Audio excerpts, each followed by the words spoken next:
అన్ని వర్గాలకు నిరాశే మాజీ మంత్రి హరీష్ రావు. రాష్ట్ర ప్రభుత్వం ప్రవేశపెట్టిన బడ్జెట్ అన్ని వర్గాల ప్రజలను తీవ్ర నిరాశపరిచింది.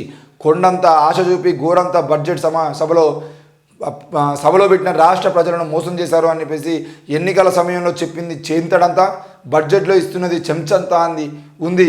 రైతు బంధుకు రామ్ రుణమాఫీ జాడలేదు, పంటలకు బోనస్ బోగస్ అన్నట్లుగా బడ్జెట్ కేటాయింపులు జరిగాయి. వ్యవసాయానికి 19,746 కోట్ల బడ్జెట్ కేటాయిస్తే అందులో ఉద్యోగుల వేతనాలు 3,000 కోట్లు పోగా మిగతా డబ్బులో పంట బీమా, రుణమాఫీ, రైతు బంధు ఎలా అమలు చేస్తారని చెప్పేసి మాజీ మంత్రి హరీష్ రావు అంటున్నాడు. ఇక్కడ నేను ఒక విషయం మీ దృష్టి తీసుకొచ్చడానికి ప్రయత్నం చేస్తాను.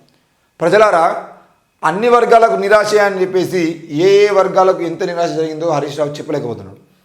మళ్ళీ వీళ్ళు మాట్లాడితే రైతు రుణమాఫీ, రైతు బంధు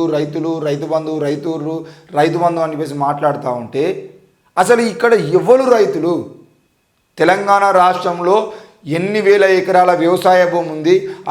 అన్ని వేల ఎకరాల వ్యవసాయ భూములో ఎవరెవరికి ఎన్ని వందల కోట్ల రూపాయల విలువ చేసేటువంటి భూములు ఉన్నాయి?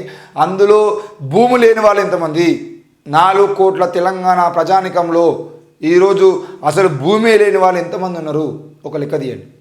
అందులో వందల ఎకరాలు ఉన్నటువంటి భూములు ఉన్నది ఎవరికో వాళ్ళకి లెక్క తీయండి. ఈరోజు మీరు మాట్లాడుతూ ఏమంటారు? పంట బీమా, రుణమాఫీ, రైతు బంధు ఎలా అమలు చేస్తా అంటారు. అసలు రైతు బంధు ద్వారా లబ్ధి పొందిన వాళ్ళు ఎవరు? రేపు రోజున రుణమాఫీ చేస్తే లబ్ధి పొందే వాళ్ళు ఎవరు? వాటిలలో రూల్స్ పెట్టండి. రైతు బంధు అనేది 5 ఎకరాల లోపు ఉన్న వాళ్ళకే రైతు బంధు ఇస్తాము, 5 ఎకరాల లోపు ఉన్న వాళ్ళకే రైతు రుణమాఫీ చేస్తాము, 5 ఎకరాల కన్నా పైన ఉన్న వాళ్ళకి మేము రుణమాఫీ చేయము, రైతు బంధు ఇవ్వమని చెప్పేసి మీరు ఒక రూల్ పెట్టండి. ఈరోజు మొదటి నుండి రైతు బంధు పేరుతో తెలంగాణ ప్రభుత్వాన్ని మాజీ కేసీఆర్ కానీ, కేటీఆర్ కానీ, లేదంటే మంత్రులుగా ఉన్నటువంటి హరీష్ రావు కానీ, వీళ్ళందరూ కానీ చెప్తున్న విషయం ఏంటి అని అంటే 24 గంటల పాటు రైతుల్ని అడ్డం పెట్టుకుని తెలంగాణలో అంటే ముఖ్యంగా కాంగ్రెస్ పార్టీని విమర్శించడం ప్రయత్నం చేస్తున్నాడు. కానీ నేనేమంటున్నా అంటే ఇన్ని రోజుల పాటు రైతు బంధు పేరుతో ఈ రాష్ట్రంలో అత్యధికంగా డబ్బుల్ని పొందింది ఎవరు? అసలు రైతు బంధు ఎవరికి ఉపయోగపడ్డది? మొత్తానికి రైతు బంధుని తీసేసేదంటే రైతులకు జరిగేటువంటి నష్టమేంది? వాళ్ళకు ఉచితంగా సబ్సిడీ కింద నాణ్యమైనటువంటి విత్తనాలు ఇచ్చి వాళ్ళకి కావాల్సినటువంటి ఎరువులు సమకూర్చి ఈరోజు రైతు బంధు పేరుతో మీరు ఇచ్చే డబ్బుల కన్నా విత్తనాలు ప్లస్ ఎరువులు ఇచ్చిన తర్వాత వాళ్ళకి తప్పకుండా గిట్టుబాటు ధర చెల్లిస్తే అప్పుడు ఎవడైతే వ్యవసాయం చేస్తున్నటువంటి వ్యక్తి ఉంటాడో వాళ్ళకి అది పోతుంది. లేదు అని అంటే 100 ఎకరాలు ఒక దగ్గర పెట్టుకొని కూలీలుగా కొంతమంది పెట్టుకొని వీళ్ళను చీల్చి చెండాడుతూ ఆల్రెడీ వీళ్ళు కౌలు చెల్లిస్తారు, మళ్ళీ రైతు బంధు పడుతుంది అంటే డబుల్ అమౌంట్ ఏమో ఓనర్కి పోతుంది. ఈ పేదలు మాత్రం పేదలుగా మిగులుతున్నాడు, వీళ్ళ బతుకులు మాత్రం మారతలేవు. మరి కౌలు రైతుల బతుకుల గురించి ఇవాళ ఆలోచించాలి.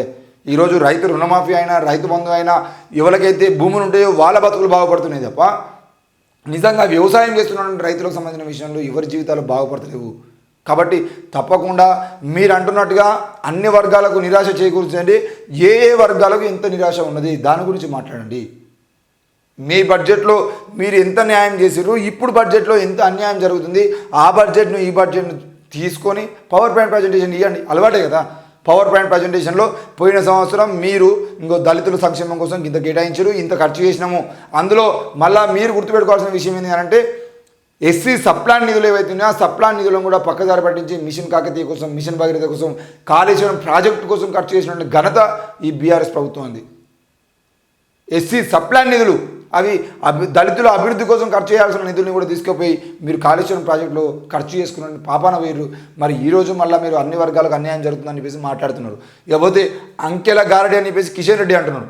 తెలంగాణ ప్రభుత్వం ప్రవేశపెట్టిన బడ్జెట్ అంకెల గారడి, మాటల గారడి మాదిరిగా ఉంది. గత ప్రభుత్వంపై ఆరోపణలు చేయడానికి ఎక్కువ పేజీలు కేటాయించారు తప్ప ఎన్నికల వాగ్దానాల కోసం చెప్పిందేమీ లేదు. కాంగ్రెస్ 6 గ్యారంటీల్లో రైతులకు ఇచ్చిన గ్యారంటీ ఇంకా అమలు కాలేదు. రైతుల కోసం వరంగల్లో కాంగ్రెస్ ఇచ్చిన రైతు డిక్లరేషన్ చిత్తు కాగితమేనని కాంగ్రెస్ బడ్జెట్ చెబుతుంది. బీసీ సప్లాన్ చట్టబద్ధం చేస్తామన్న వాగ్దానాన్ని తుంగలో దొక్కి బీసీలను నిలువునా మోసం చేసింది. కామారెడ్డిలో ప్రకటించిన బీసీ డిక్లరేషన్ చెత్తబుట్టలో వేశారని చెప్పేసి కిషన్ రెడ్డి అంటున్నాడు. ఎస్, కాంగ్రెస్ ప్రభుత్వము ఆ రోజు రైతుల డిక్లరేషను, బీసీ డిక్లరేషన్ పేరుతో చేసినటువంటి మీటింగ్స్ ఏవైతున్నాయో ఆ బీసీ డిక్లరేషను, రైతు డిక్లరేషన్ సంబంధించినటువంటి సభల్లో మాట్లాడినటువంటి అంశాలు ఏవైతున్నాయో వాటన్నిటినీ ప్రవేశపెట్టాల్సిన బాధ్యత కాంగ్రెస్ ప్రభుత్వం మీద ఉంది. అయితే నేనేమంటున్నా అంటే ఈరోజు తెలంగాణ రాష్ట్ర బడ్జెట్లో జరిగినటువంటి అంకెల గ్యారంటీకి సంబంధించిన విషయమే నువ్వు మాట్లాడుతున్నావు. మరి కేంద్రంలో నరేంద్ర మోడీ ప్రభుత్వం తీసుకొచ్చినటువంటి అంకెల గ్యారంటీకి సంబంధించినటువంటి బడ్జెట్ మీద నువ్వు ఎందుకు మాట్లాడుతున్నావు? నువ్వు కేంద్ర మంత్రివి, అందులో తెలంగాణకు ఎంత బడ్జెట్ వచ్చింది, తెలంగాణకు ఎంత అన్యాయం జరుగుతుంది, ప్రతిసారి ఉత్తరాదికి దక్షిణాదికి సంబంధించినటువంటి రాష్ట్రాల విషయంలో ఎంత అన్యాయం జరుగుతుంది, దాని విషయంలో దక్షిణాది రాష్ట్రాల్లో జరుగుతున్న అన్యాయం గురించి నువ్వు ఏనాడు ఎందుకు నోరు మెదుపుతలేవు? ఆ విషయం మీద కూడా మాట్లాడాలి కదా. ఈరోజు తెలంగాణ రాష్ట్రంలో మీరు ఏమని అంటే కాంగ్రెస్ ప్రభుత్వాన్ని తిట్టేటటువంటి ప్రయత్నం చేస్తున్నారు తప్ప మీ బీజేపీ ప్రభుత్వం తీసుకొచ్చినటువంటి బడ్జెట్కు, ఈ తెలంగాణ రాష్ట్రం తీసుకొచ్చిన బడ్జెట్కు, మీ బడ్జెట్కు వీళ్ళ బడ్జెట్కు తేడా ఏందో అని చెప్పేసి మీరు నిరూపించేటువంటి ప్రయత్నం చేయండి. సంక్షేమం కోసం మీరు ఖర్చు చేస్తున్నది ఎంత? సంక్షేమం అంటే ప్రజల బాగోగుల కోసం, ఇక్కడ ఉన్నటువంటి విద్య కోసం, వైద్యం కోసం కేంద్ర ప్రభుత్వం ఈ బడ్జెట్లో ఎంత కేటాయించింది, ఎంత శాతం కేటాయించింది, మీరు ఎంత శాతం కేటాయిస్తున్నారో కాంగ్రెస్ ప్రభుత్వం గురించి మీరు వివరణ ఇవ్వండి. మేము విద్య కోసం ఇంత శాతం ఖర్చు చేస్తున్నాం, మీరు మాకన్నా తక్కువ ఖర్చు చేస్తున్నారు. వైద్యం కోసం ఇన్ని కోట్లు ఖర్చు చేస్తున్నాం, మీరు మాకన్నా తక్కువ చేస్తున్నారు.